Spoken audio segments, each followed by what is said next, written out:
회장 박병호입니다. 어제랑 오늘 날씨도 후텁지근하고 변덕스러운데 이 자리에 와주셔서 감사합니다. 또 좋은 보도를 시상할 수 있게 해주셔서 또 더욱 감사의 말씀을 드립니다. 늘 그렇듯 오늘도 이제 커피 한 잔 마시며 시작을 했는데 다 아시겠지만 요즘 커피 한 잔을 또 편하게 먹을 수 없는 그런 또 시기가 된 것 같아요. 그래서 고민을 해보니까 참 기자가 된 이후에 이 난곡정과 오지랖이 일상이다 이렇게 생각을 했는데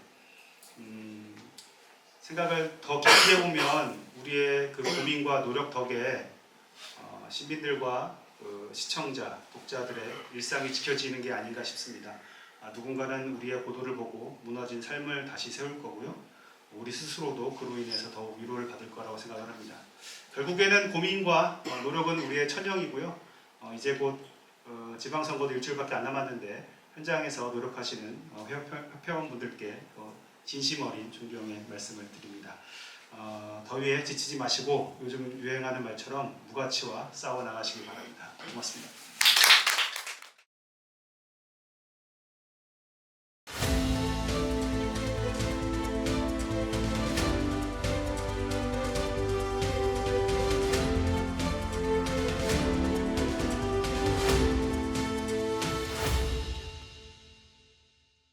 양팔로 목을 감아 조르고 주먹을 휘둘렀습니다.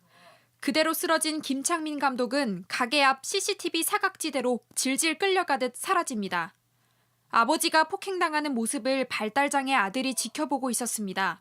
그러다 죽으니까 때리지 말라고 그런데도 계속 때렸죠. 아들이 뭐 불안한 증세가 있는지 계속 소변을 왔다 갔다 해서 소변만 보고 있더라고요. 처음 수사를 맡았던 경찰은 이전까지 단 한 차례도 압수수색을 하지 않았습니다. 앞서 경찰이 이 씨에 대한 첫 번째 구속영장을 신청하면서 주먹으로 3회 폭행했다고 썼던 것과 무관치 않습니다. 이후 검찰이 보안 수사를 요구했고 경찰은 그제서야 CCTV 영상과 참고인 진술 등을 통해 폭행 정도가 더 심각했던 정황을 확인했습니다. 그렇게 두 번째 구속영장에선 이 씨가 쓰러진 김 감독의 머리와 얼굴을 발로 10여 차례 짓밟거나 걷어찼다고 적었습니다. 하지만 법원에서 모두 기각되면서 경찰의 부실 수사 논란으로 이어지게 된 겁니다. 경찰은 우발적인 사건이라 압수수색이 필요하지 않다고 판단했던 것으로 전해졌습니다. 경찰의 수사가 부실하고 축소하고 은폐하고 지연하려는 것을 제 눈으로 목격하였습니다. JTBC 박호연입니다. 너무 큰 상 주셔서 감사드립니다. 사실 누군가의 죽음으로 이렇게 큰 상을 받았다는 상황 때문에 마음이 조금 무거운 것 같습니다. 기쁨보다는 책임감이 앞서는 상황인 것 같습니다. 사실 고 김창민 감독님 사건은 크게 조명받지 못했고 경찰 수사도 많이 마무리되는 듯한 상황이었는데 그럼에도 불구하고 사건을 다시 들여다보고 끊임없이 경찰 수사에 질문을 던진 덕분에 좋은 보도를 할 수 있었다고 생각합니다. 저희가 끝난 사건도 다시 잘 들여다볼 수 있게 많이 이끌어주신 부장, 데스크, 캡, 바이스 그리고 선배분들께 너무 감사드립니다. 마지막으로 가해자들이 재판에 넘겨지면서 이슈가 많이 소강 상태에 접어들었지만 저희는 이게 또 다른 시작이라고 생각을 합니다. 가해자들이 재판에서도 죄에 합당하는 처벌을 받을 수 있도록 저희가 끝까지 책임지고 보도하겠습니다. 감사합니다.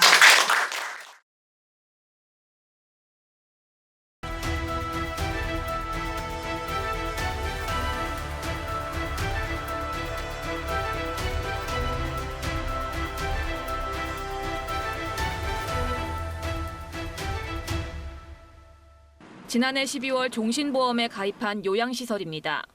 일종의 저축처럼 가입했다고 얘기합니다. 실현 지 10년인지 제가 정확한 기억은 안 나는데 연금 보장된다. 저는 연금만 보장되면 돼요. 이들이 가입한 보험, 7년 납입하면 해지할 때 원금을 돌려받을 수 있는 상품입니다. 이 보험금을 받아 예상치 못한 지출에 대비한다는 건데 있을 수 없는 일입니다. 비영리 시설인 만큼 운영자금은 전 국민이 낸 보험료, 즉 공공재원인 장기요양급여로 80% 이상 충당합니다. 그럼 종신보험에 가입하는 이유는 뭘까? 보험금 찾을 때 수익자를 기관에서 개인으로 바꿀 수 있다는 점이 의심스러운 대목입니다. 요양시설 운영비로 보험금을 납입하고선 보험금 돌려받을 땐 개인 계좌로 받을 수 있습니다. 세금도 피할 수 있습니다. KBS는 요양기관이 보험에 가입할 당시 녹취를 입수했습니다. 시설 예산을 개인 돈으로 만들 수 있다며 보험 가입을 권합니다. 지출로도 인정을 받으시면서 시간이 지남에 있어서 대표자님 자금화 시킬 수 있는 방법 등을 보험 상품들 많이들 정립을 하셨다라는 거고요. 결국은 보험을 들으라는 말씀을. 수억 원의 보험금을 원장 개인 소유로 바꾼 사례가 있다고 소개합니다. 보험을 파는 사람도 가입하는 사람도 문제가 된다는 걸 압니다. 계약 한 건만 성공시켜도 이 업체 측은 가입자가 내는 월 보험료의 10배를 챙겨갑니다. 보험료 지출을 회계장부에서 지우는 요령을 시설에 알려준 뒤 소액의 수수료도 챙깁니다. 해당 업체는 KBS 취재진에 합법적으로 보험을 판매했다며 가입 결정은 요양기관에서 한 것이란 입장을 밝혔습니다. KBS 뉴스 이지은입니다. 큰 상 주셔서 너무 감사하고 또 좋은 평가해 주신 부분도 되게 영광스럽게 받아들이겠습니다. 오늘 수상소감 준비하라는 문자를 받고 어제 잠시 취재 과정을 곱씹어 봤더니 이번 취재는 어쩌면 아이러니하게도 이 보도를 하지 않으려고 했던 과정이 아니었나라는 생각이 들었습니다. 왜냐하면 이 내용을 처음 접했을 때 과연 이게 실제로 일어나는 일인가? 가능한 일일까? 이렇게 우리 시스템이 부실하다고? 라는 물음을 계속 던졌기 때문에 그 물음에 대해서 저 스스로 답을 얻어가는 과정이 그 취재의 많은 부분을 차지했던 것 같습니다. 그래서 이번 보도를 또 통해서 그래도 이렇게 큰 상까지 받았으니 앞으로도 이렇게 어떤 사안을 마주할 때 한 겹 한 겹 벗겨내고 또 걷어내면서 실체에 더 다가가야겠다라는 생각을 스스로 다짐을 하게 됐습니다. 이번 취재 과정에서 특히 저와는 또 다른 관점, 더 넓은 취재를 해준 우리 석혜원 선배한테 너무 감사하다는 얘기 전해주고 싶고 저한테 너무 주인공으로 몰아주셔가지고 너무 감사하다 말씀드리고 싶고 또 함께했던 촬영기자 선배들 오늘은 바빠서 못 왔지만 촬영기자 선배들 너무 고생 많으셨고 저희 함께했던 데스크들 제가 부족한 부분들을 많이 메꿔주셨거든요. 그래서 너무 감사하다는 말씀 전하고 싶습니다. 감사합니다.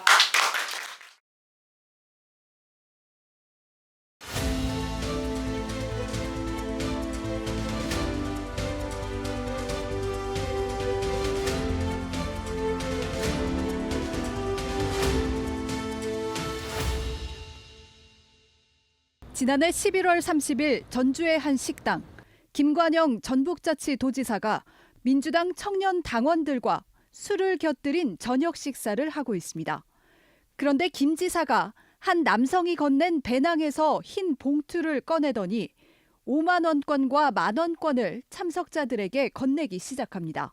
비리해라 하면서 지닌 거죠. 5만 원 하고 다른 사람 말로는 10만 원 받았다는 사람도 있고. 돈을 준 시점은 지난해 말 전북도지사 입 후보자들의 출마 선언이 잇따르는 등 선거 분위기가 본격화된 시점이었습니다. 김 지사는 현금을 나눠준 다음 날 문제가 될까 다시 돈을 회수했다고 해명했습니다.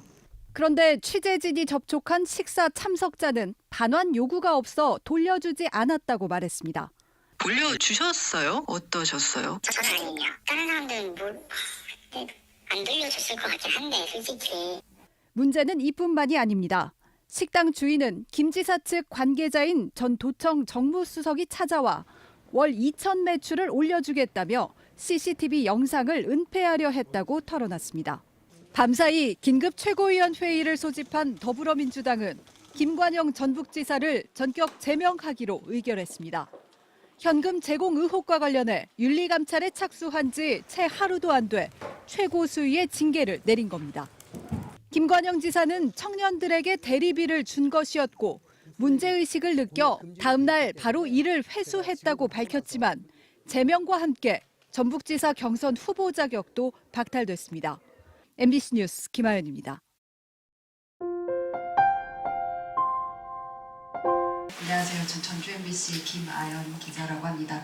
사실 이 영상을 처음 봤을 때 이게 뭐지 하고 상당히 놀랐고 그 다음 텀으로는 좀 마음의 부담이 있었습니다. 어쨌든 그 당시에 여론조사 1위를 달리던 현직 단체장이었고 이게 어떤 우리가 오랜 시간 거대한 어떤 구조적인 비리를 케네디의 보도가 아니라 CCTV가 있고 명백한 게 있고 그런 이제 사건이 이제 드러내는 것이었어서 마음이 그렇게 편치만은 않았었는데 그럼에도 불구하고 어쨌든 이것은 중대한 선거 범죄 의혹이고 또 이제 돈 선거에 관한 의혹이고 그게 이제 관행으로 이제 수면 아래에 있었다라고 한다면 우리가 드러내고 다음 단계로 지역사회가 나아가는 것이 맞겠다 이렇게 판단했고요. 그리고 그 이후에 그래서 더더욱 그 CCTV 영상을 단순히 자극적으로 보도하는데 이제 그 강조점을 두지 않고 그 이외에 뭐 청년 정치인들과의 관계라든지 이후에 뭐 회유 정황 그리고 이게 왜 우리한테 4개월 동안이나 그 정치권에 묻혀 있다가 이제 왔는지 뭐 정치적 거래 가능성 이런 것들을 좀 구조적으로 살펴보려고 노력을 했습니다. 네, 좋은 상 주셔서 격려해 주셔서 너무 감사하고요. 이 보도 같이 해주신 선후배분들께도 감사하다는 말씀 전하겠습니다.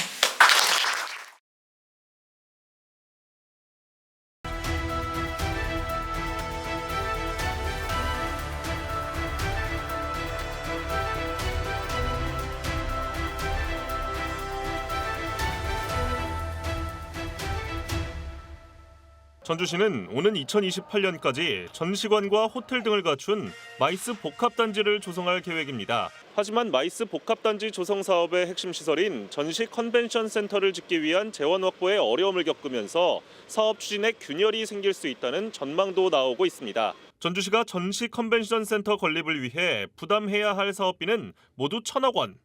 그러나 지난해까지 투입한 예산은 지방채 100억 원 등 214억 원에 불과합니다. 올해도 어렵게 100억 원을 마련했지만 그래도 여전히 700억 원이 필요한 상황입니다. 전주시는 문제가 없다는 입장이지만 전주시 재정 상태를 감안할 때 앞으로 3년 동안 700억 원을 마련할 수 있을지 의문입니다. JTB 전주방송이 전주시가 2023년부터 추진한 지방채 발행 사업 49개를 분석했습니다. 전주시가 해당 사업을 추진하기 위해 올해 하반기 추경에서 편성해야 하는 예산만 1,505억 원.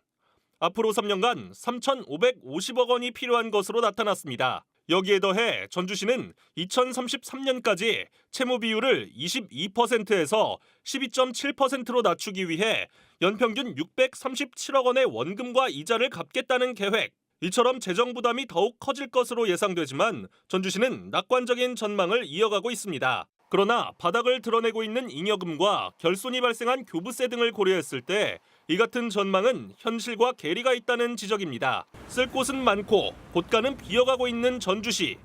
사업 추진의 선택과 집중이 불가피해진 가운데 단순한 예산 조정을 넘어 과감한 지출 구조 개혁 등 재정 운용 전반에 대한 근본적인 손질이 요구됩니다. JTB 뉴스 김학준입니다.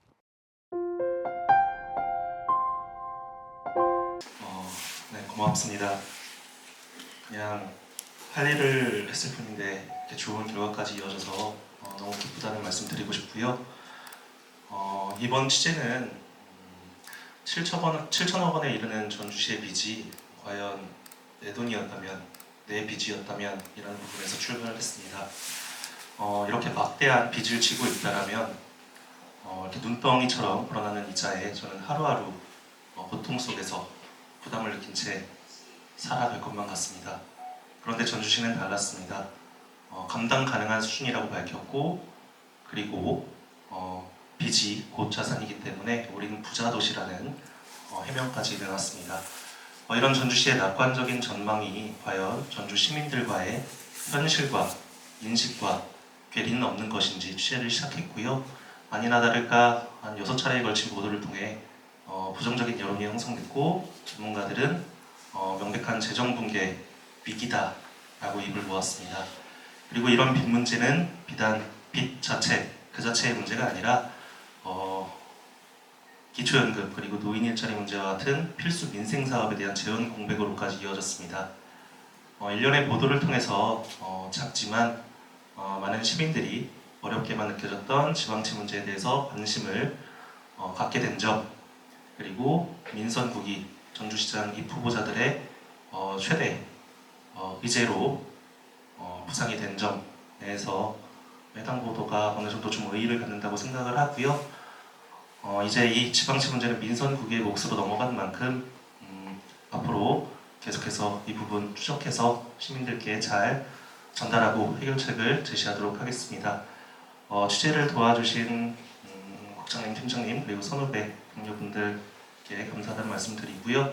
그리고 부족한 점보다 예쁜 점만을 바라봐주신 방송기자연합회 그리고 한국방송학회 관계자 여러분께 감사하다는 말씀 드리면서 소감을 마치도록 하겠습니다. 고맙습니다.